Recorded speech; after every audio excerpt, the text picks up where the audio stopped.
Hi. These are tough acts to follow. That was really beautiful. Thank you so much for playing.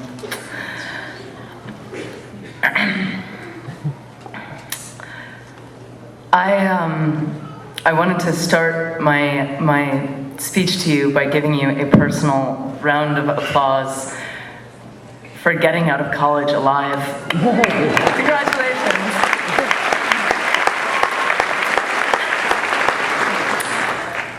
Some of you may have already been out in what people like to call the real world. You may have already been out working and hustling for jobs, but some of you probably came here straight from high school and have been living in college, and you're about to be launched into your first experience of a life without an imposed structure from the outside.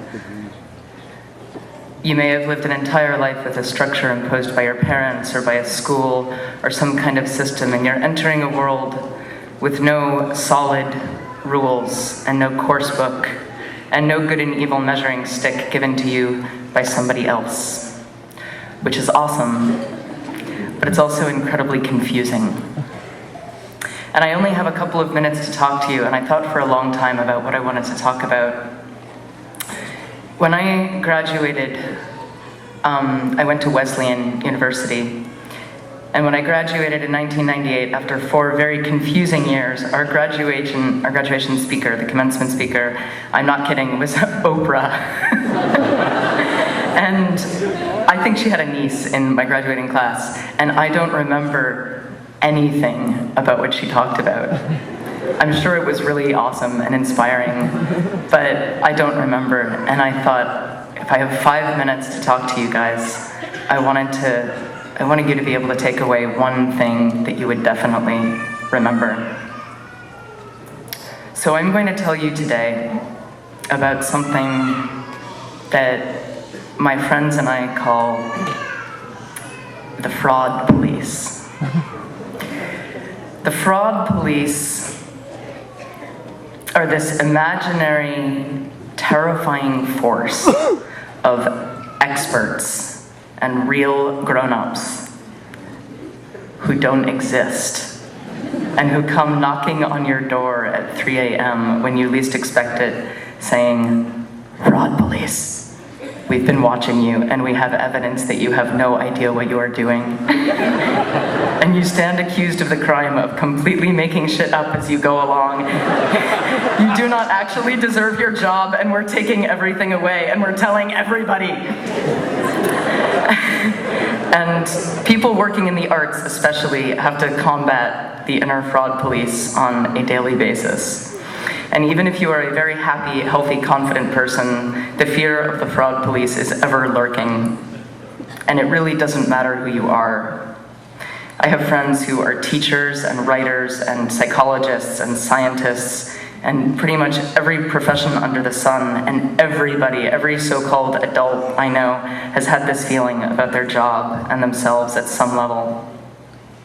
And I don't mean to put all of the non-graduates and grown-ups on the spot, but graduates, please look around at the adults, and adults, please raise your hand if you've ever had the feeling that the fraud police are going to come and expose you for not actually being able to do your job. The other ones are lying.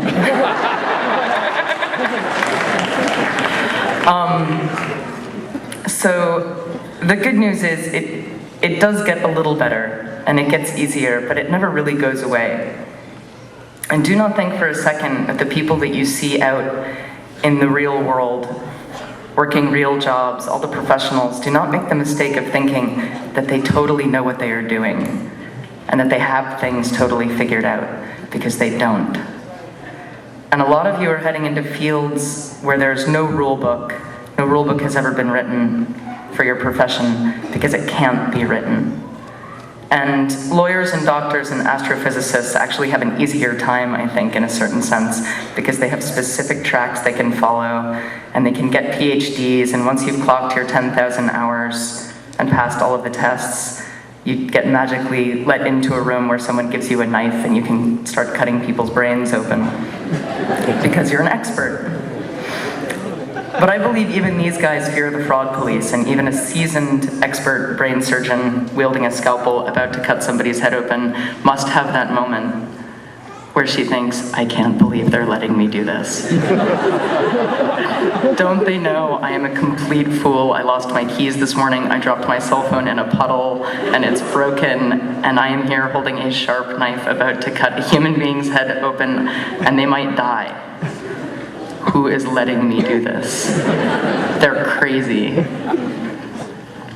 Now, arts might seem slightly different, and fashion and sound and media and the music business are a slightly different planet, but not really. And do not make the mistake of thinking that your job does not deal in the realm of life and death, because it actually does. It's just not as direct. Making art is just as important to the whole world as performing brain surgery and building suspension bridges and saving people's lives in hospitals. And you probably need to talk to a lot of doctors and structural engineers who live to experience art before you will really believe me that it's true. So, I want to tell you that one of the best things you can do when you're leaving here is to just start working and start making things up. And use each other, use your friends, help your friends, design things for free, take photos for free, do sound for free, make costumes for free. Use what you've got lying around, and when someone asks you if you can help them with something, and you have no clue if you actually can, but you think you can figure it out, say yes, and then figure it out. And you might fuck up. And you probably will fuck up. But you will learn stuff, and you will actually learn one of the most valuable lessons in the business, which is how to apologize to your best friend that their show is a total mess because of you.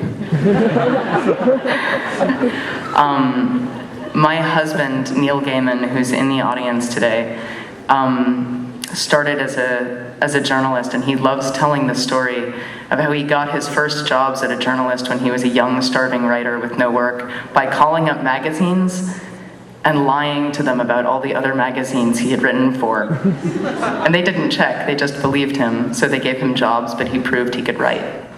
And I used to, here in Boston, when I was a young musician, I used to call the Middle East nightclub in Cambridge and tell them that I had bills of fancy bands coming from New York all figured out with this fantastic band they'd never heard of, the Dresden Dolls, as a support band. And the Middle East would say okay, and then I would call those famous bands in New York and say, hey, I heard the Middle East really wants you to do a show with the Dresden Dolls opening. And I would sort of lie my way into these situations. But once you get there and you prove that your band is actually good and you get your foot in the door, magical things happen. So do not be afraid to offer your help to total strangers. You have nothing to lose. And a lot of people out in the world need and do not have the tools that you guys are walking away with today. As a musician, I don't think there's a single one of you graduating today who couldn't probably help me in some way, for real. And I tend to work with the people who have the balls to come up to me and grab my attention and show me that they know how to do something awesome. Which brings me to one of the last things I wanted to tell you about, which is a little bit nerdy, but the internet, which I use all the time on a daily basis, and I'm sure you do too, has changed everything by allowing artists to connect with each other easily and all the time. So use the internet, pitch yourself, find opportunities, seek strange opportunities, and tell people about what you can do for them. You'd be surprised at who will listen. My website has an email address on it, and a lot of artists are easily, directly contactable.